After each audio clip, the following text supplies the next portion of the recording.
Hey, welcome back, everybody, to my podcast. And today's guest is Donatas Urbonas, senior staff writer for BasketNews. And ironically, this episode is in English again with a Lithuanian guest.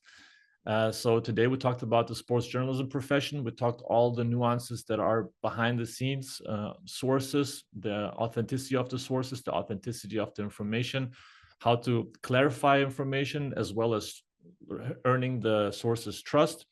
Also of earning the trust of the people that he's interviewing. It's the importance of not spreading fake news, but having the good intention with the articles and with podcasts, with the information that they are putting out there. We also talked about the clickbaity articles, the importance of keeping the balance between being not too clickbaity, but at the same time to spread some spice into this basketball business. All those little things we talked about. And if you enjoyed it, please share, please comment. I think there's lots of valuable information in there for just to understand the profession of sports journalism and the part they play in our ecosystem. So if you did enjoy it, please give a thumbs up and subscribe right here. Thank you. Bye. Donatas, what's up, man? Welcome to my world of podcasting. Hey man, it's so strange to be on a different side of this whole thing actually, because usually I'm who trying to steal your time. Usually it's me who is bothering you that, hey Ben, as I want to talk with you about this and that. So now I'm kind of feel strange and weird that I didn't need to prepare for this stuff, and you're going to do something with me. So I'm in a weird position. I was going to ask you how you feel being on the other side, but you already answered it for me. But you know, is it fair to say that you're the podfather in Lithuania, or was there somebody in the sports industry podcasting before? Maybe there were some other podcasts, minor podcasts, because I remember we had one of the first conversations in the coffee shop in Lithuania, and that was like, I don't know, 6, 7 years ago, something like that, maybe. Yeah, it was so rare that I remember that. Okay, in basketball in general, if I would be cocky enough, I would say that, yeah, I'm a godfather of podcasts here in Lithuania. But I know that one of my former colleagues, he started doing something with the NBA podcasts in Lithuanian. It was not very popular podcast, but I would say that it was the very, very, very first Lithuanian podcast about basketball. So I would say I was second. But I remember that when we were recording this pod in coffee shop, I remember that Oleg Shuraev came in and he was already started doing it in Lithuania, which was already also rare, not just in basketball, but just in general. He stopped, he looked at us, he listened to what we were talking about, and okay, maybe he was smiling because it was basketball related. I doubt he is a basketball fan. I really doubt. He's not for sure. But I think that he smiled that he saw that podcasts are becoming a thing in Lithuania, because we were doing it before actually podcast became a thing. So that was a unique beginning for us. Yeah. Who was let's give the original podfather a shout out then. Who was the guy that was doing the basketball podcast? Andrius Dainys. Okay. He was commentating NBA games. Now he's the radio station host. So yeah, he was there. Shout out to Andrius Dainys. Yeah. Yeah, it's something for sure. Now the Lithuanian crowd will be mad at me more than at you because we're doing it in English, but now because the last podcast was in Lithuanian as a surprise, and it was very, very well received. I appreciate that people actually listen to it, but for the people in Lithuania, we will do this in Lithuanian also in the future. But we wanted to talk about the sports journalism in Europe's particular internationally. That's why we're doing it in English, because this is a podcast also about spreading knowledge. Okay, so you know, just as my listeners know, that we are trying always here to educate people on a different level and with some nuances to the job. So normally, like you probably listen to some of them, I prepare four quarters, but with us two, because we know each other very well and you're a professional in this, I think that we're gonna riff with it and vibe and see how it go. I prepared a couple topics that we talked about beforehand, but can you define sports journalism in a nutshell of how for people to understand the essence of the job? That's a very tough question, Benes. It's broad. It's very broad question. I understand, but maybe something so broad. Yeah, it's the same if I would ask you, so what's your job is all about? You know, it touches Yes. so many different things, but I think that just to try to be short, I think that I'm, as a sport journalist, I feel like I have a mission to spark the conversation about basketball internationally. I have a mission to tell good stories. I have the intention to tell good stories, but there are also bad stories. There is a mission to break the news sometimes, to announce something before it's getting official, and also by doing that to let people know, to keep the pulse of what is happening in the basketball world. Because if we all would get only the official information, it would be just too boring. And I think that as basketball, yeah, basketball is a serious sport, serious business, but at the same time, it's an entertaining business, I would say. So I think that this whole basketball conversation, this whole basketball thing also needs to be entertaining. So I think that storytelling, even podcasting, just sharing opinions is also part of this entertainment. So sport journalist mission, I think it's a very broad thing, but I think it's very important to make this game more popular. And I think that that's what we maybe are lacking of here in Europe, having this great product as EuroLeague is, or even FIBA International basketball. It's very good product, but I just think that it needs to be a little bit more entertaining. Okay, so let's dig into that a little bit in terms of gathering the news before there are news.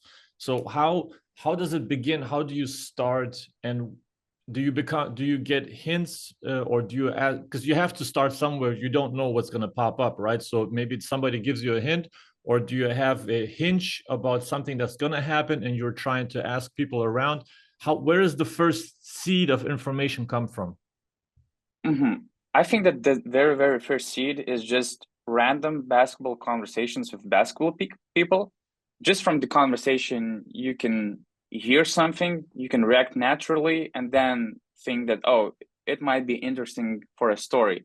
And I have to say that probably the information that I publish probably makes 5 or 1% of all the information I get, I hear, and I know. But there are some things that cannot be published, not to harm anybody, not to harm your source, your friend, or any team, or anybody in particular in that situation.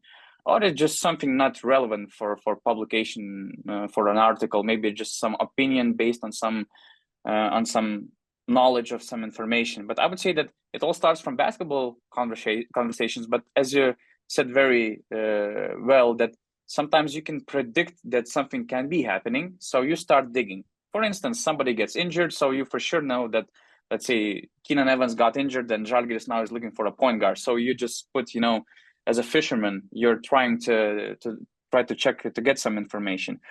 Or that there's the EuroLeague signing deadline, for instance. So you ask your sources who might know that something is going on, so you can get some information. But sometimes the information comes so randomly. I remember that I got some scoop from a guy in the Las Vegas Summer League who was just doing this elevator job, just greeting people and saying, hey, which floor? Or basically it was just 2 floors, so he was just going up and down.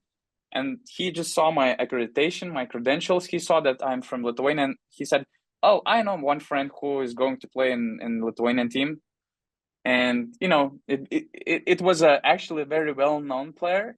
But at the same time, when I digged in, it turned out it was not true what he heard, although he heard it from his family, friends. So, I mean, the information flow is very interesting. Sometimes it's predictable, but sometimes it's so random.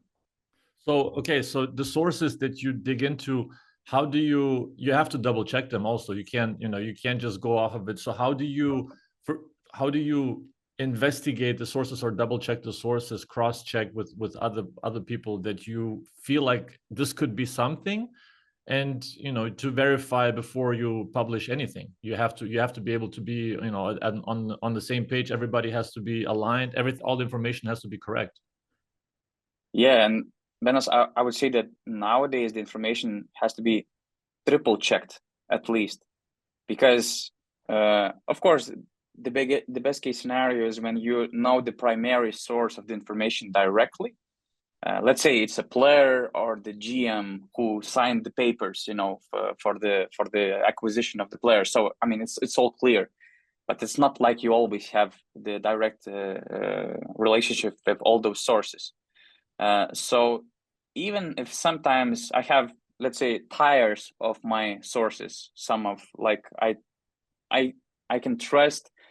Okay, I always try to double check, but at least somebody I can trust without triple check.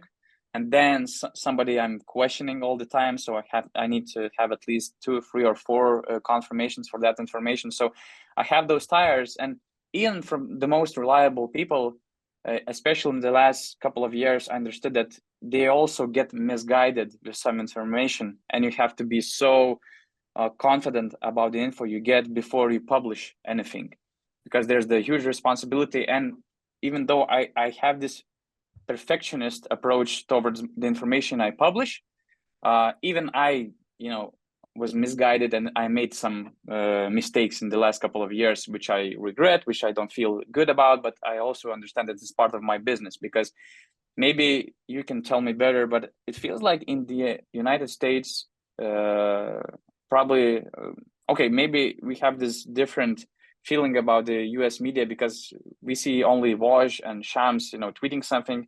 And if they tweet something, I mean, it's for sure true. Maybe we're not following the other whistleblowers that you can maybe know in working in the United States. Maybe we just get the surface of the top whistleblowers and newsbreakers like Woj and Shams. But in Europe, I would say it's like a Wild West. It's really hard to trust any information. And I'm not talking just about the reporters. I have many friends, reporters that I trust, but at the same time, there are so many whistleblowers that sometimes they're influenced by agents, sometimes they're influenced by somebody else, sometimes they're just misguided, as I am. So it's like a Wild West of information. So you need just to be so sure about what you're posting. So sometimes I even go without posting anything instead of doing something when I know that I'm not 99.5% sure about this information, because I've just been hurt by some situations already. I don't want to get involved with that. So it's a tough business, I think. I can imagine in your position to verify every information to 100% Q is probably close to impossible. But because some people, like you said, some people are falsely informed as well, and unknowingly and without wanting to harm you, they give you false information as well. So it's a trickle-down effect from some source, or sometimes also somebody trying to spread some false information, correct? Exactly. So you have to distinguish between what's right and what's wrong. And, you know, 20, 30 years ago, there was, you know, the essence was to get the news, to find the news, to gain knowledge.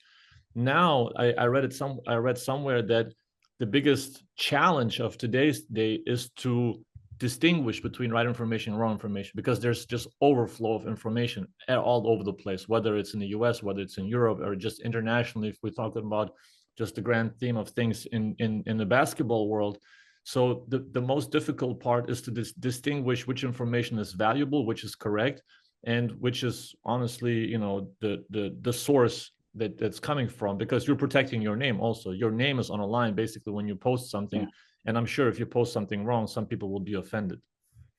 Yeah, that's true. And also, sometimes we have situations where you don't want to harm anybody, because for me, how to present it, the piece of the person I'm tweeting or I'm writing about is more important than for me to be the first.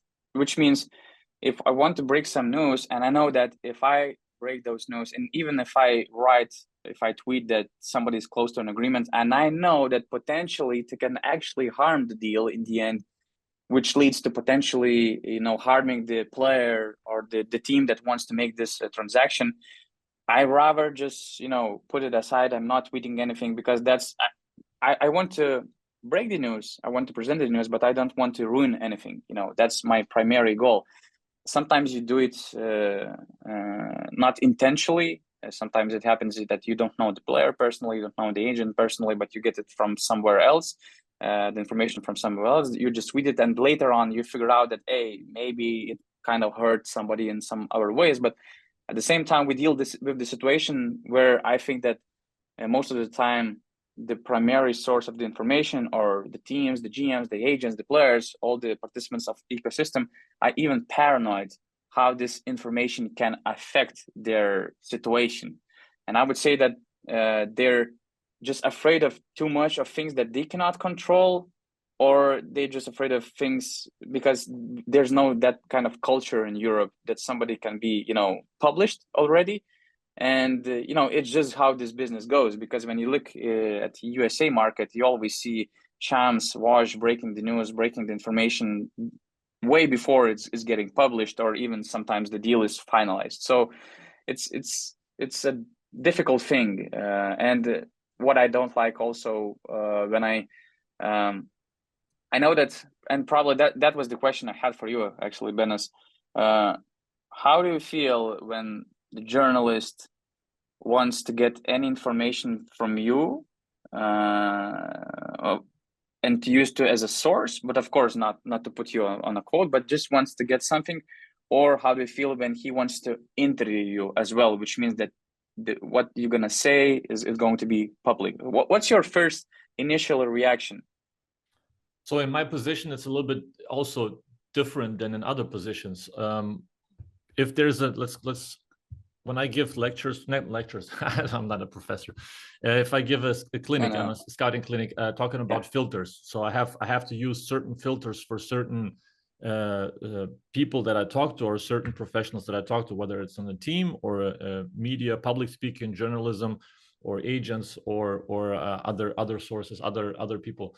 It's a matter of who I'm talking to and which information will be public and which will not be public. If I have a public interview, I certainly have to be careful of the information that I just lay out there for everybody to hear, to investigate on, because especially if it talks about our team and our internal information, it's a no-go. I can't share anything, whether it's private or public.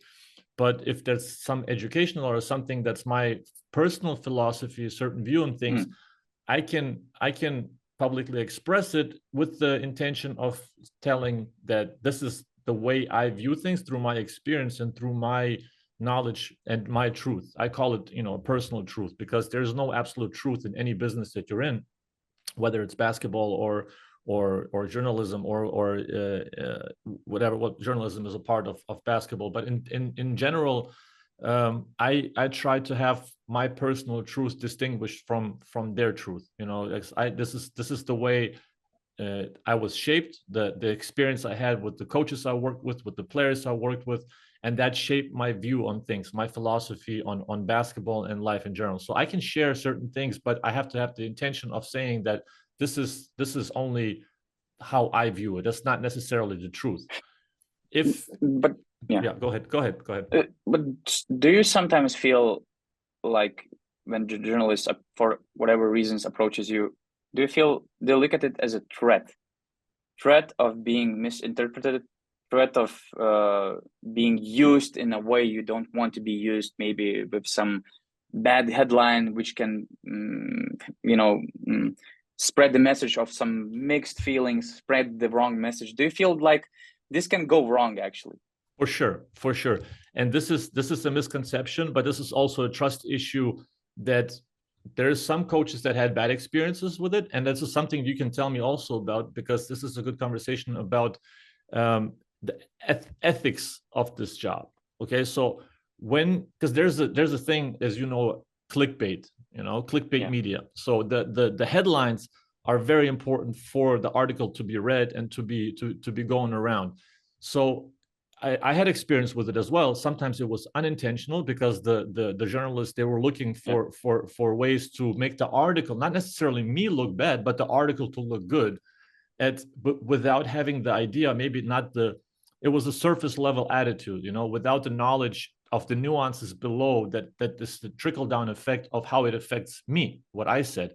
So there definitely, I would like to see the article or the interview before it comes out with the headline, just to double check that this is correct, because there's a perception of the way it's viewed in the public. It's not going to be the same that I want it to be viewed from my side of thinking, because the intention may have been a completely different one, but the intention of the journalist to publish the article and to make it click worthy and read worthy is a different intention. Not a bad intention, but it's more about the article than it is about the person behind the article.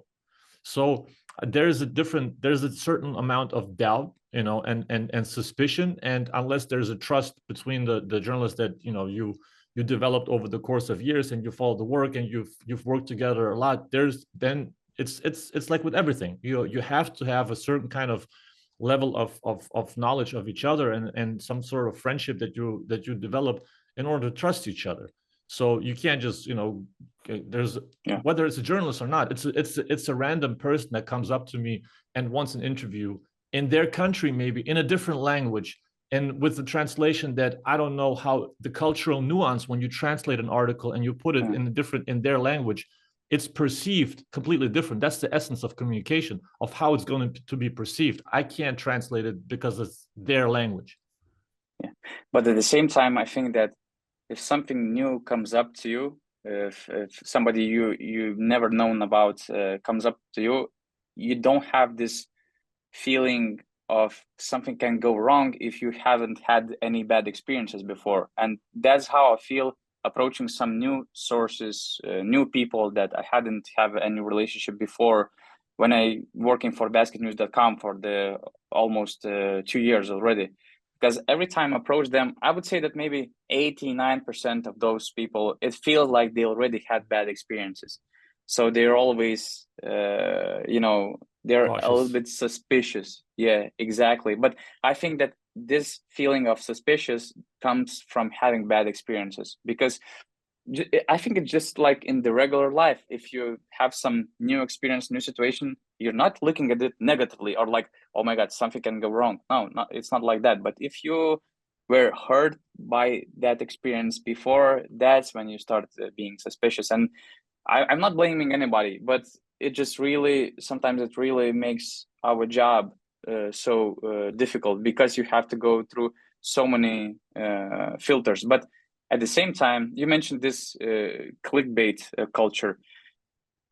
There's this thing that to some extent, you have to be clickbaity in this new era, I would say, in this social media, Instagram, and attention span era, where it's actually, because people now, I was working for the regular news media outlet. Now I'm working only for the basketball website, but before in Lithuania, I was working for the second biggest news media outlet. And I watched it on our stats, on analytics, that people read headlines. So in order just somehow, even if the article is just pure quality, nothing clickbaity, no speculations, just like putting Bennett's clinic for free, just open the article and you'll get a lot of good quality information. They don't care. So you still need to find ways in like 80 or 70 symbols to get that attention and to direct him to the room where he will get this gold, for his philosophy, for his knowledge. So to some extent, you need to be clickbaity, because even the best information can get lost. Okay, so at the same time, I agree with you. It cannot be too clickbaity. And I had this great lesson. I can honestly admit that in my first years in my career, for sure, I was a clickbaity journalist. But at some point, I understand that things shouldn't be going this way. And I also heard the great advice from my colleague Jonas Miklovas when I was actually doing my very, very first podcast episode in Lithuania. He said that when I think about the headline, I always think about that person who was interviewed about and how he sees that headline and what he would think about that headline. And as you said, when it's about you see that headline different. So you have to be, you have to find the balance between making your guest, let's say your interviewer, comfortable, and at the same time trying to get the fan, the reader into this article. It's Exactly. not an easy balance, but I think that's what we should do. You have to put yourself in the other person's shoes, and because it's careers on the line, it's jobs on the line right now, so it's always it's a very sensitive thing, and depending on the culture you come from, there is even more fire behind the article, you know. So it's a very subjective and very, very cultural thing that you have to be aware of what you're putting out there. There's, as I wanted to say earlier, there's trauma. It's like when your girlfriend at some point, maybe 5 years ago, cheated on you, and you're going to meet somebody else.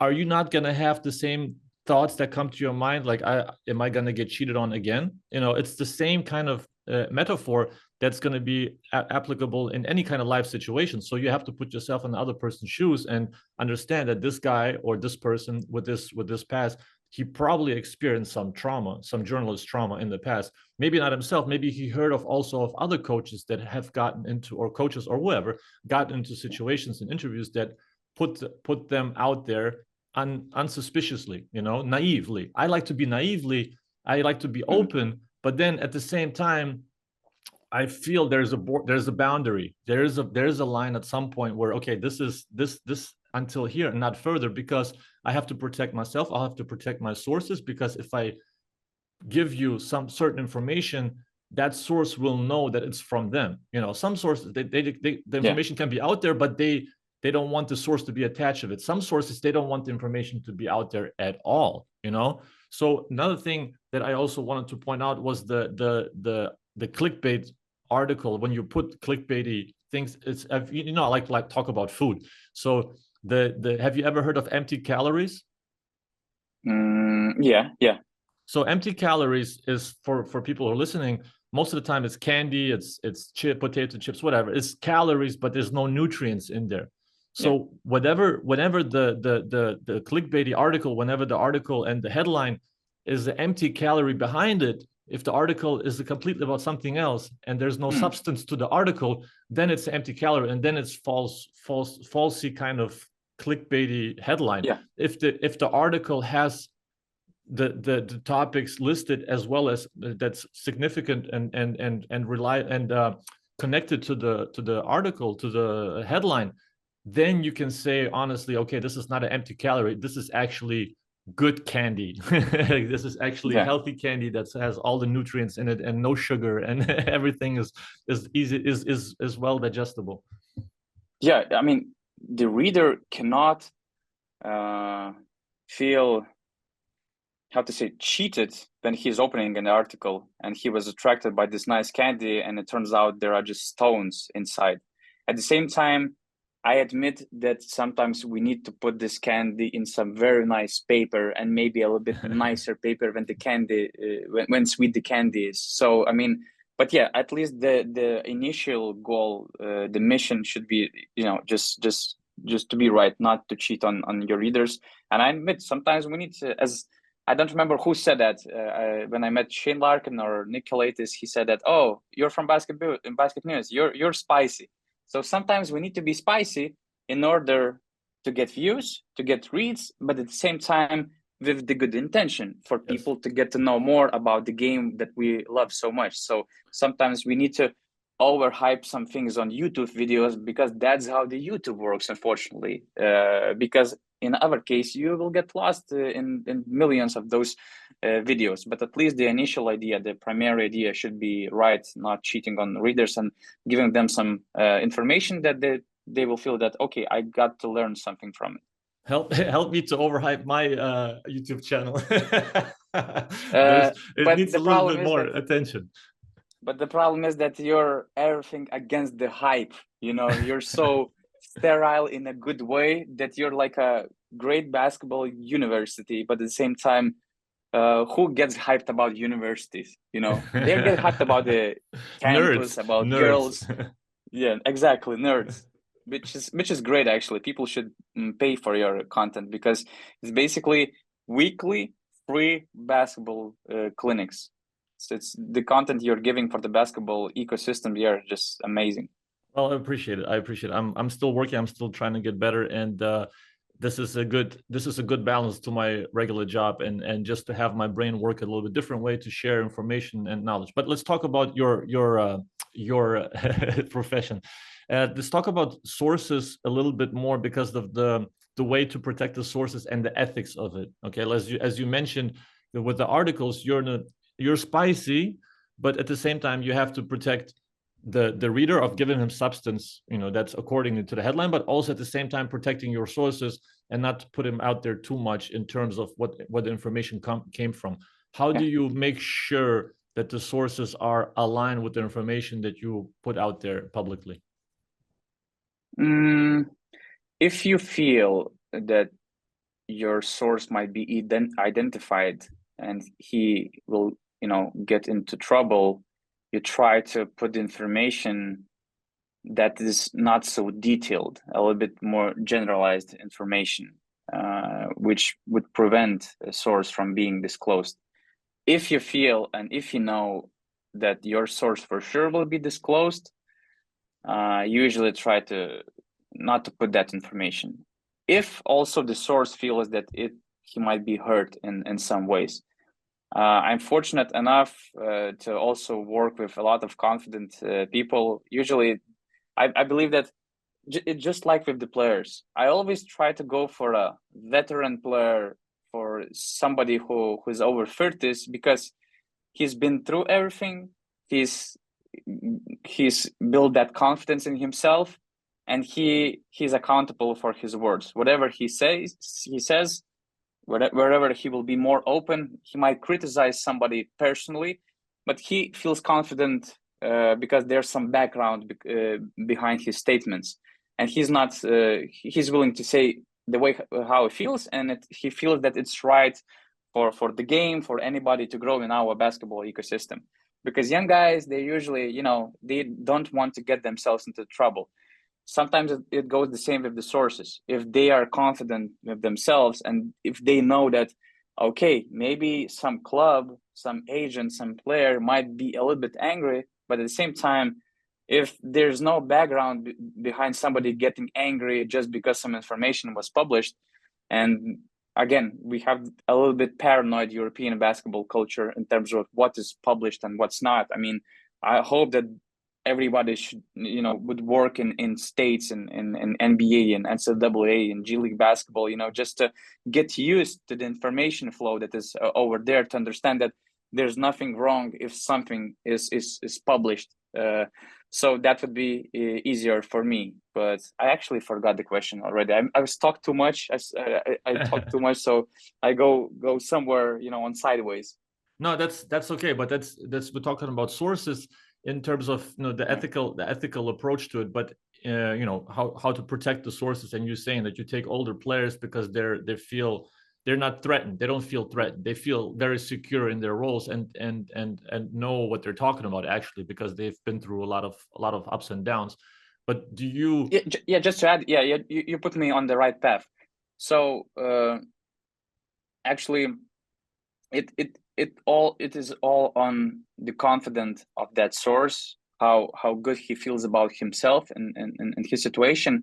And if it's not, always basically I have this feeling that, okay, I don't want to hurt you, I don't want to ruin your thing, even though it might not ruin it at all. But if you feel it might hurt you, okay, I respect you.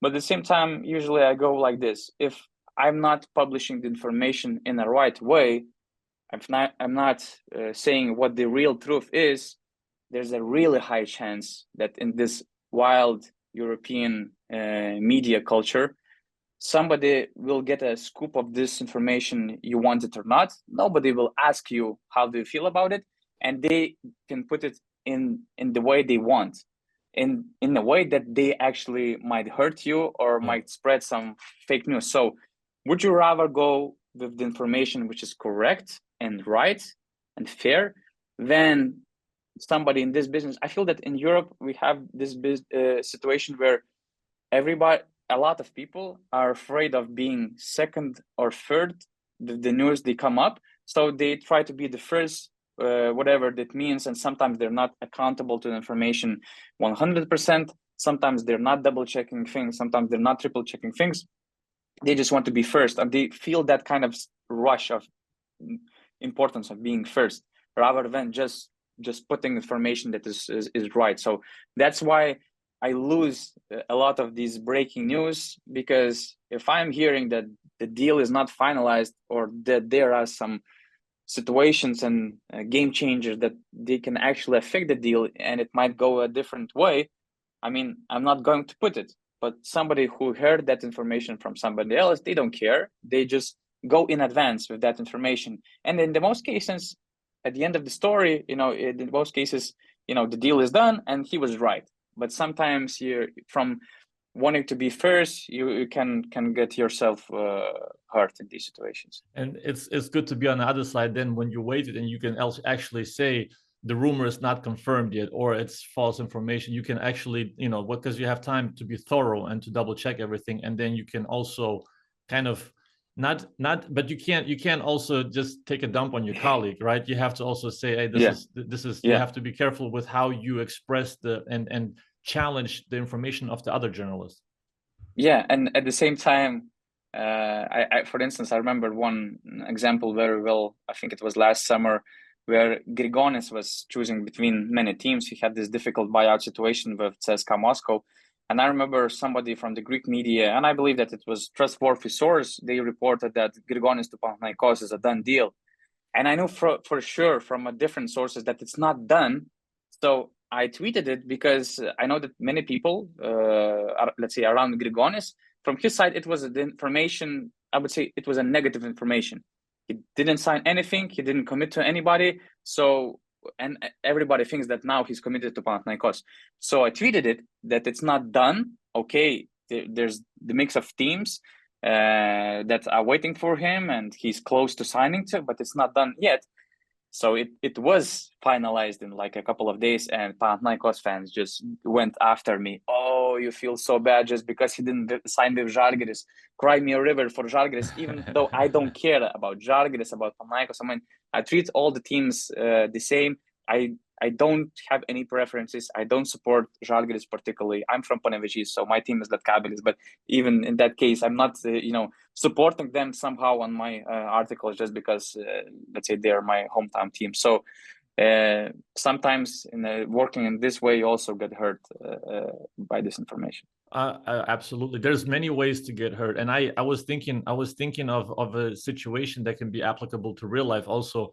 When you're, for example, I'm sure you experience this as well with somebody, maybe with your wife or with somebody else, friends or whatever. When you're writing WhatsApp messages, it can be interpreted in a completely different way because the intonation of it's not there. When I studied communication, that's one of the first things I learned is the oral interpretation of the message that's sent, of how you're sending it, how it's received. And whenever you are not able to express yourself properly in a WhatsApp message with a smiley or with the smiley can be sarcastic too. I mean, it's just really on your experience and maybe trauma of how you interpret the person that's writing to you and what kind of voice are you reading the message. So are you reading it with the person's voice? Are you reading with your voice? How are you perceiving the message? So it's a very nuanced thing of how to interpret articles and how they are going to be perceived by the other people, and how you are receiving the information. Maybe you are receiving the information via WhatsApp message in one way, and you have to clarify certain details to understand what the intent is of the information. What's the essence of the information? So there's a lot of nuances that in the communication. This is my world. I love this. But that's a great example because I think that we all had those miscommunication situations with our wives, girlfriends, and whoever we had in a relationship. Yes, absolutely. That's the first thing that popped into my mind because I'm right now just winding down the long distance relationship that I've been in 3 more weeks. And there's been a lot of misinterpretation, trust me. So this is what modern life is about: interpreting, misinterpreting, because again, you have to be able to dissect the information that you get in certain ways that is honest and honest towards that person, and without giving the person benefit of the doubt, and understanding that this person is not coming from a bad place, but it's trying to convey a message to you so you understand it, but you have to double check certain things in order to get underneath it all. If we're talking about security, insecurity, I was thinking about of how, when you talk to sources, how secure the person is depends on their culture, also on their experiences and their and youth. And that's what I think when you asked me earlier, I think in the US, there's a lot more security within the person without the people. The confidence level of the American culture is visible in every interaction that you talk, whether sometimes they're not sure if they're right or not, but they're very confident in what they're saying. And then they are also able to change along the way and able to say, okay, this was wrong, but this is the right way now. In Europe, we are maybe insecure with our opinions because of how it will be interpreted. So then we kind of look like we don't have confidence just because we're not 100% sure.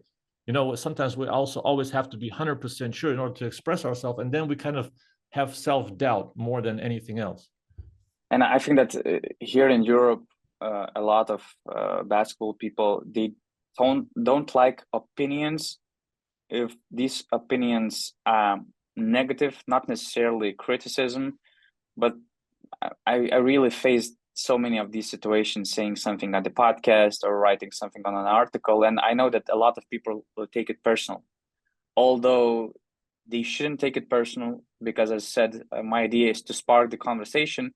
And with that conversation, with my arguments, I can be so wrong, but I mean, it's not your turn. But let's say, why not just jump in and develop that conversation to prove me that I'm wrong in not a negative way? This is not a battle. This is not a rap battle or something that you need to put somebody in the uncomfortable situation. But I mean, just for instance, one of the better recent examples was Mike James complaining about Alba's box and one defense, right? I mean, a lot of coaches got involved. I remember Sergio Scariolo also shared his opinion. We shared our opinions on the podcast. And I believe that Mike James received more, I wouldn't say negative reactions, but opposing reactions to what he said, which is not bad, which doesn't show that something is wrong with you, but it's just the different worlds that are facing each other. And through this conversation, you can figure out that, okay, maybe I was wrong with that. Maybe I overreacted and I got something from that conversation. Maybe that conversation also helped to figure out some things to other people of this basketball ecosystem. So I really encourage and spark this discussion here in Europe, because I believe that that's what we were missing so much without having very, very popular international basketball platforms, because I believe that maybe we have these discussions internally or locally in Lithuania, let's say, in some other countries, Greece, Spain, or whatever, but not internationally, where we can involve so many experience and great basketball minds with a huge knowledge. So this sparks, as you're talking, I have my brain is just firing on all cylinders. And there's a quote from one of my favorite top podcasters, obviously Joe Rogan, but there's a lot of other podcasters that I listen to, but I listen to him the most because he also brings out the most. But there's, the cancel culture is real. And then also in the US, especially more than in Europe. But he says to counter bad speech, it's not just to cut it out, but to counter bad speech, you have to have better speech, so whenever you spark something, it's not to say just it's bad speech. It's something that somebody has to come in and maybe counter it with a better argument or with more details, with a little bit more nuance, with just not necessarily correct, but to give a little bit more substance, a little bit more different color to it, So it's not to cut out the bad speech. Sometimes the speech has to be there, and then you can build on it as a foundation or as some sort of first source of information. Yeah, because I really believe that, especially in this business of basketball, there's no correct side. There's no such thing as a correct side, because player, coach, they can have their different perspectives, and it doesn't mean that the coach is right or the player is right. So you just have to put all the arguments on the table, and then just to pick things that fits you well, but even though it doesn't mean that somebody is wrong. Again, that's why I go back to my truth metaphor. There is no absolute truth. everybody has their own truth. It's a perspective thing. It's a coach's perspective. It's a player's perspective. Everybody has their own perspective, and they create their own kind of truth. And then you have to build on that.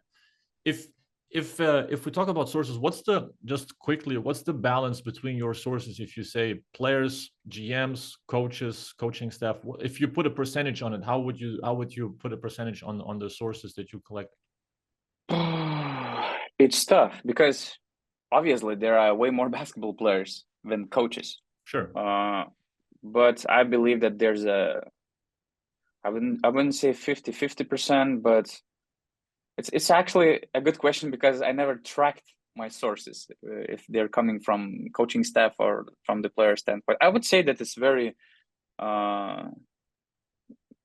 it's a mix of very different basketball people. I wouldn't put like particular numbers because it's a big basketball world with agents, with coaches, with the GMs, with players. So I think it's quite equal, I would say. Yeah, evenly distributed depending on the topic. Exactly. Yeah, exactly. Depending on the topic, that matters a lot. So if we're talking about international sources, then there's also international portals, right? So other international news portals that you collaborate with, maybe you exchange information. What's the relationship between BasketNews or your group and other groups internationally, and what are the experiences that you exchange throughout the season? Or maybe some vast differences that you can talk about that are vastly different from how you do things, without mentioning the countries or the portals. I would say that, I mean, let's be fair, we don't have many international websites here in Europe. Basically, I think it's only BasketNews, Eurohoops, Sportando, and Talk Basket. And I think that all of us, we're all very unique. Sportando was always something like a newsletter. You just read some quick snacks of basketball news. Eurohoops, they were more versatile, I would say. But I really believe that on BasketNews, we put it not on the whole different level, but we also spread the idea of what basketball conversation and basketball content can be about, going with articles, interviews, podcasts, video breakdowns, some video stories, some just shows, and social media activities, Instagram, the way how entertaining it can be. So I think we're very unique participants of this ecosystem, just like maybe Alba Berlin and Bayern Munich, right? They're coming from the same country. They're also basketball clubs, but they have their unique ideology, how they want to work and how they achieve their goals. And maybe they might have different goals. Speaking of relationship, I wouldn't say that, we're not the best buddies, but I believe that there's a real, very respectful relationship. We respect what they do. I respect what Eurohoops do. I respect what Sportando do. And I believe there's this mutual respect because at the end of the day, we kind of have the same goal. And we're trying to be doing something good for basketball. That's the ultimate goal, ultimate mission that we have. And I think the most important thing is just to be respectful, not to be cheating, not to be just, somebody works to create some good thing, somebody works just to harm somebody. I don't know why people do like that, but okay, the world is so big and we have so many different people with different approaches. But I think that this is the healthy ecosystem that we have internationally with media. Healthy competition. Healthy competition. I think so. Yeah. How old are you now? It's not a Red Star partisan thing, for sure. How old are you now? I'm 30 years old. And you started when with just in general with your job? That's a difficult question because I volunteered for one Lithuanian basketball website when I was 16 or 17. Okay. I worked for free for many months, I would say. Then I worked for peanuts, basically. But I was involved with basketball media in Lithuania. Of course, it was a very different level basketball media, but still, I was more of a translator of NBA news rather than some sport journalist or whatever. But let's say my connection with this started when I was like 16 years old, I think. Okay, so the point of these first two questions is there's a 14-year, more or less, okay, 14-year learning curve. What was the point where you felt like there was a sliding door, not a sliding door moment, but a realization of okay, there's levels to this, and there's different areas that I still have to improve on? Where was the thing? Because we all go into this naively.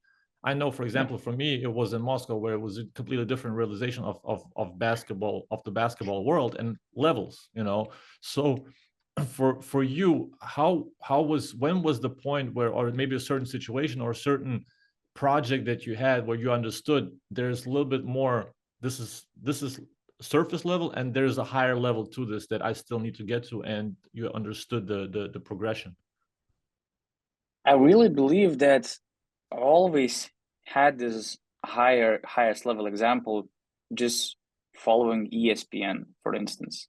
I really think that I always had this ultimate goal idea in my mind, just to make something like ESPN of Lithuania. Now it's just to make it some ESPN of international basketball here in Europe.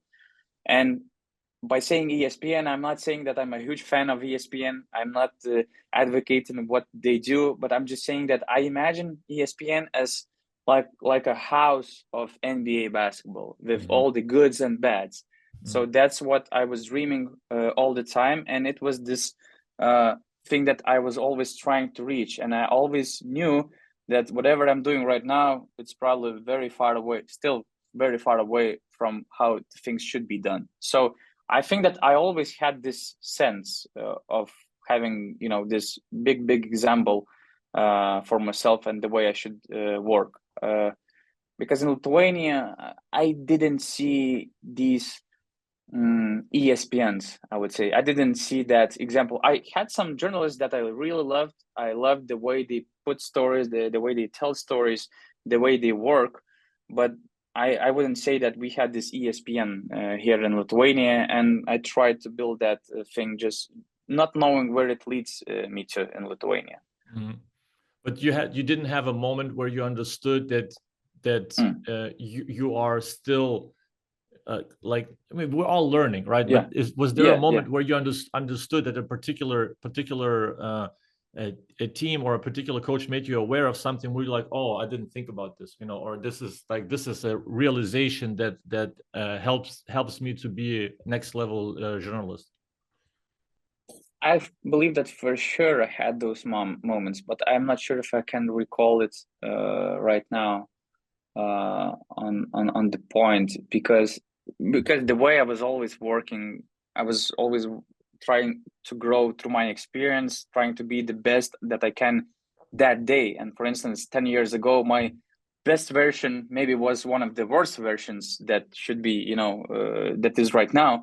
But at least that's how I saw things. So that's why that's why I never kind of felt those huge leaps between levels, because I always thought that, okay, maybe I did some mistakes and stuff like that. I learned from that, but I always try to be the best version of myself that day working in journalism. So maybe there were those moments when I really felt that I could give a shot at making a career in the NBA environment, let's say. But when I realized what bureaucracy is in the United States for the European workers, the language barrier that I had, the way it limits my storytelling and all the other stuff that is required to be done in the United States. Yeah, that's one of those points.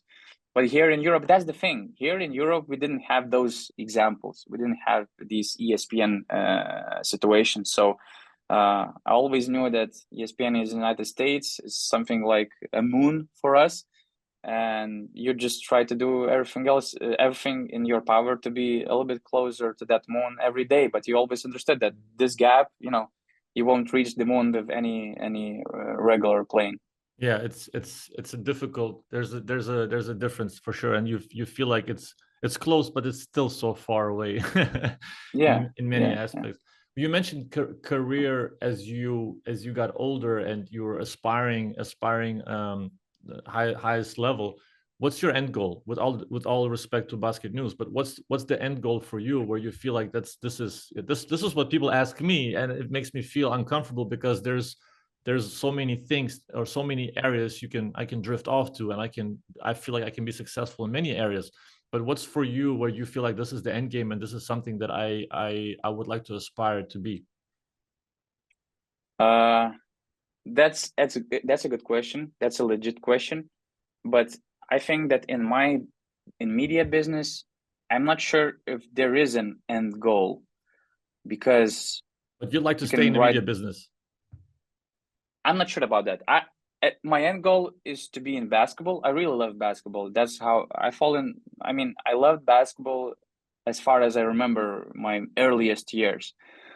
So I want to be in basketball business, but I really believe that basketball to me can bring joy, not just in from media perspective. I would really love to work inside the team, around the team, but basically it's about basketball. However, I'm not sure, in which position, player, not player, obviously. I doubt that head coach. Maybe it's something about being a general manager, assistant GM, scout, somebody in the process of basketball. I mean, if we're talking about the media business, in your situation, I think it's a bit easier. At least the path is more clear, because you can be a head coach, you can be the assistant coach, you can be the GM, the president, maybe. I know these are clear roles. If I'm thinking about the end goal in media business, it's tough, because we don't have those positions, dream positions here in Europe, in ESPN, in the NBA. Maybe the end goal would be a little bit easier, because those main faces, main writers, they get paid like more than players, for instance. And the end goal would be to do what I love to do, and at the same time to get the money to provide the best comfort for my family. That would be the end goal.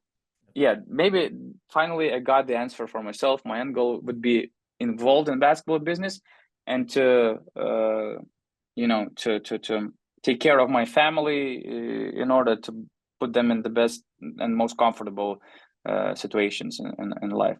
Yeah, I look at it also from that philosophical way of enjoying what you do day to day, enjoying the people you work with day to day, without having any kind of confrontations, unnecessary confrontations, because it's your colleagues. You want to enjoy the daily grind, because it's a grind, and you will still want to have a good environment to work in, to thrive in, and to have achieve something together, because your portal is also, it's a team. So you want to enjoy the team that you're on, and on a daily basis, but at the same time you also want to have a little bit of a life in terms of free time, traveling, enjoying the family that you have, and giving them the opportunities that you've received as well.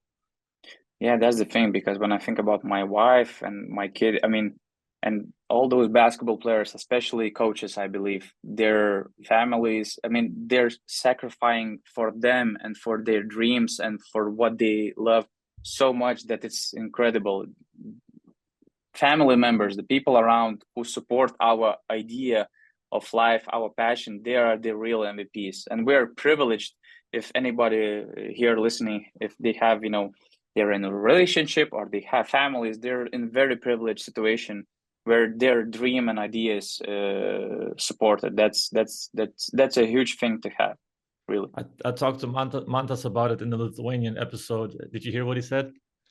No, I didn't listen to it yet, because it's early start of the week, so I didn't have any road trip yet to listen to your pod. That's okay. I didn't want to put you on the spot, but it's something that he said, because we talked about family and supporting and sacrificing, and he said, I only had 2 jobs during my career, and my wife, that one. Yeah. my wife, she was very understanding, but I only had 2 jobs: bring home the money and take out the trash. Exactly. Yeah. Now the table's reversed. Now he has to take care of a home, and she has a career. And how did baby change your life and your work? How did that change your daily approach? It made my life very simple. There's work and there's baby. There's nothing in between, basically. You just have to be the best version of yourself in a job in a limited time now, because before I think that my time was limitless. Even though I love my wife, respect her, but it was a different approach, let's say, toward my road trips. I mean, I kind of, I can travel for weeks and it doesn't say anything about my level of my love to my wife. But I was really okay with being away for quite some time now. I'm taking those road trips for 5 days, or the last trip was to United States for 8 or 9 days. I feel so bad.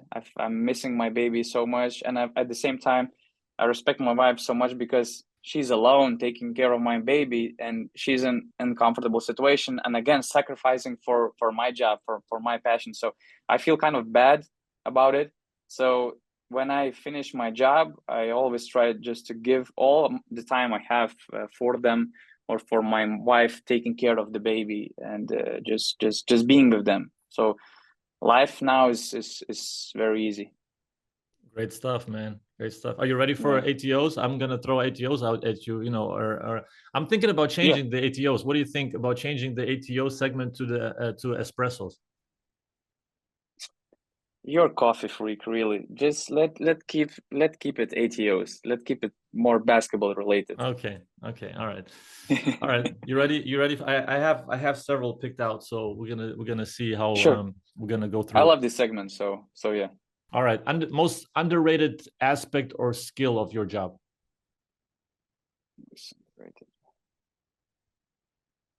I'm not sure if it's the most underrated, but the patience of journalists. I remember that Mindaugas Kuzminskas, when he started doing the podcasts, and he had some situations with his guests where he planned one time and those guests didn't respect that time, postponed the interviews, although you were preparing for that interview whole day. You planned that interview at night, for instance, so you're kind of sacrificing some dinners or hanging out with your friends.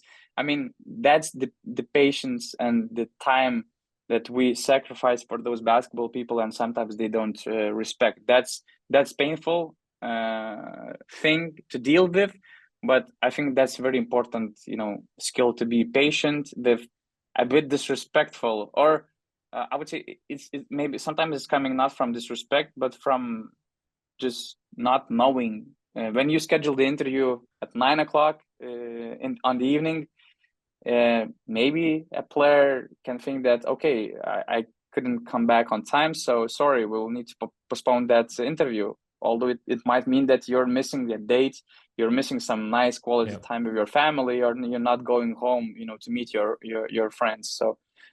So yeah, probably the patience is one of the most underrated skill of myself and also of many journalists.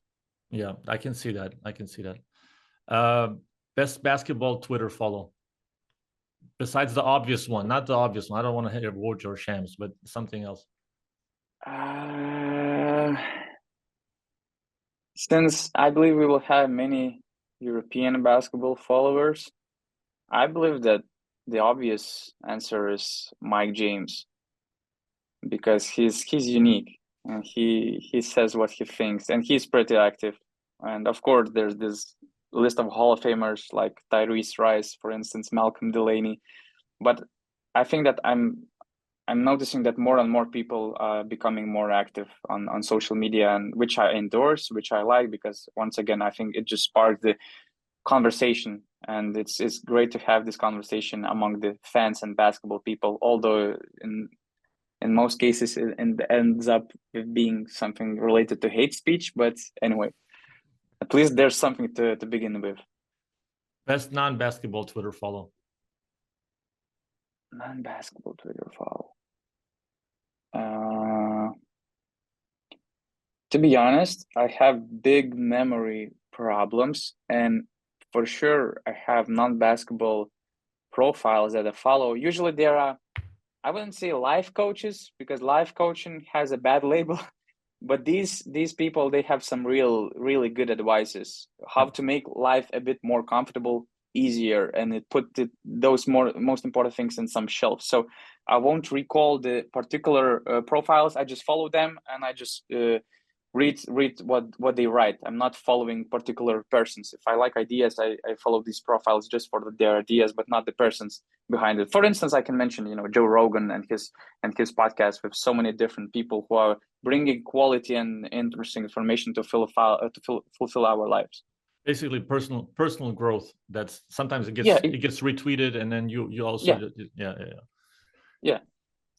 top educational book, maybe from your profession, or some book that impacted your profession the most.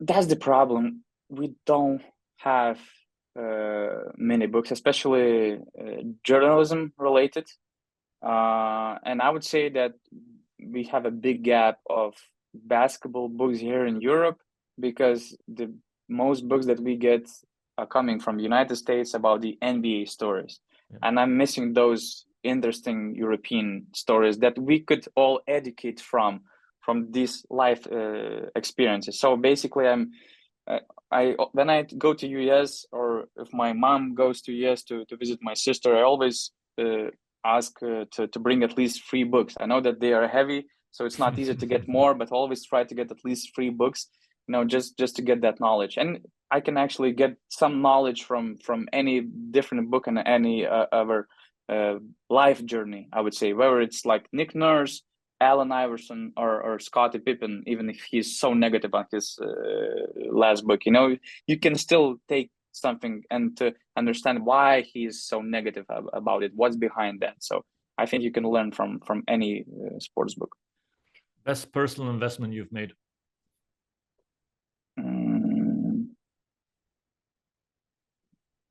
I think is just this big passion for basketball, I would say.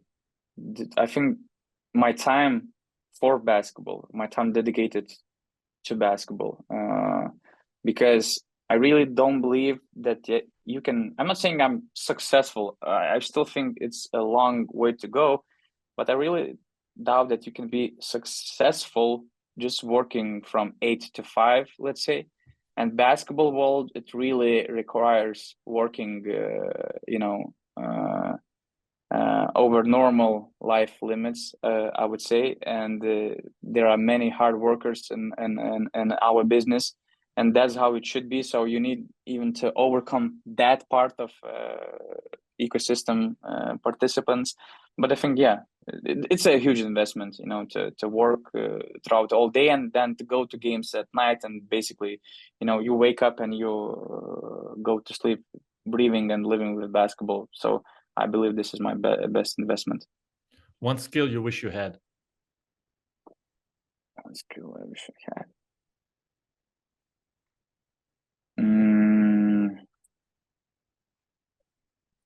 I would say that's a good question. I have 2 skills at least, I wish I had. One would be amazing basketball knowledge, so that sometimes, especially coaches, wouldn't play this game like, oh, you don't know anything.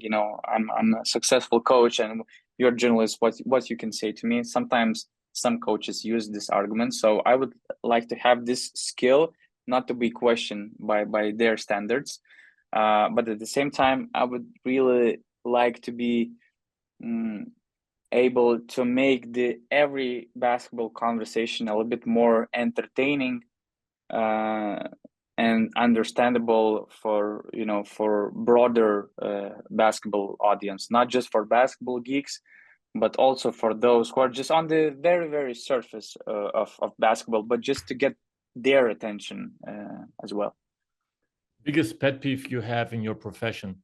Do you know the word pet peeve? I don't know if not many people. I'm not. I'm trying to.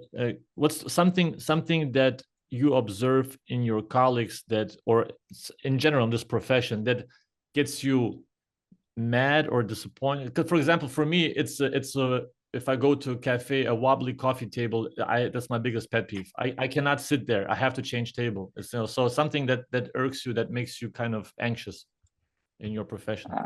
There are 2 things, I think. Fake news, first of all, and very, very provocative journalists who are trying to be provocative for completely unnecessary reasons, because you can be provocative in a good way to get something, to make something important, serious and efficient to everybody, but you can just be provocative just to get some, you know, ratings, views, clicks, and stuff. Yeah, unnecessary, not unquality attention, I would say. And my last one, do you know which one it's going to be? The last ATO? No. This is the ultimate test for my listeners. You have to know.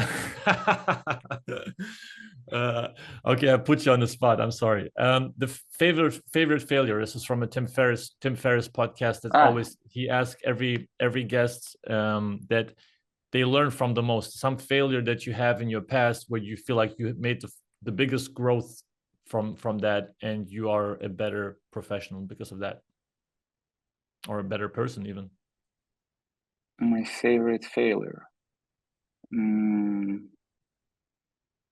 Regarding to your listeners test, I told you I have a really bad memory. But my favorite failure would be, I just love, it sounds strange, but I respect failures. I respect failures that I made because it always keeps me low to the ground. It always reminds me that especially this media business, as soon as you finish your story, as soon as you finish your job, there's the next task ahead, and you can't feel comfortable about yourself because it's so easy to make any failures. And I think it's the same when you're getting tickets for overspeeding, police stops you for some reason.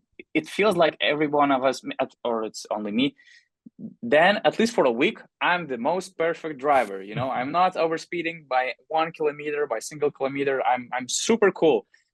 And then after some time, you can't get loose of that. So my favorite failure, just to make failures, just to remind yourself that you cannot relax, and you always have to be maximizing your standards again to be the perfect version of yourself at what you're doing. Okay, Donatas, you survived my hot seat. How you feel? I'm a bit sweaty. You think we covered all the bases? You think we covered all the important aspects of your profession?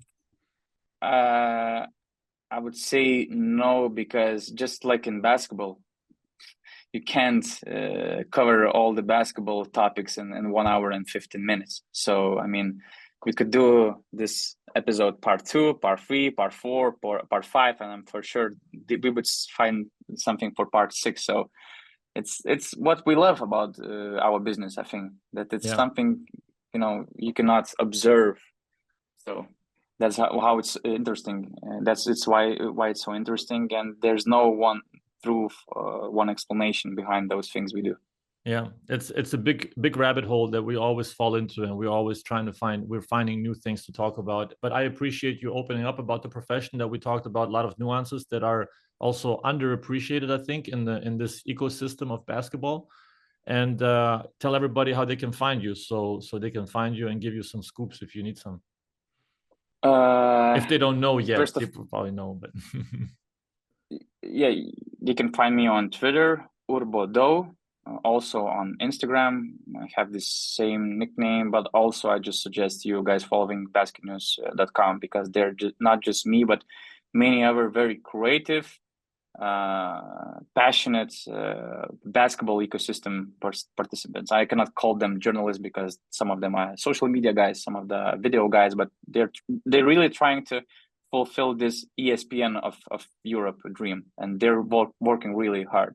Yeah, lots of content, good content on BasketNews on all the social media channels. So everybody needs to tune in, subscribe, and thank you for coming on. We're going to do this in Lithuanian at some point as well, so the Lithuanian people can also get some more substance out of it. Thank you. Thanks to everybody for listening to it and watching. Thanks for having me.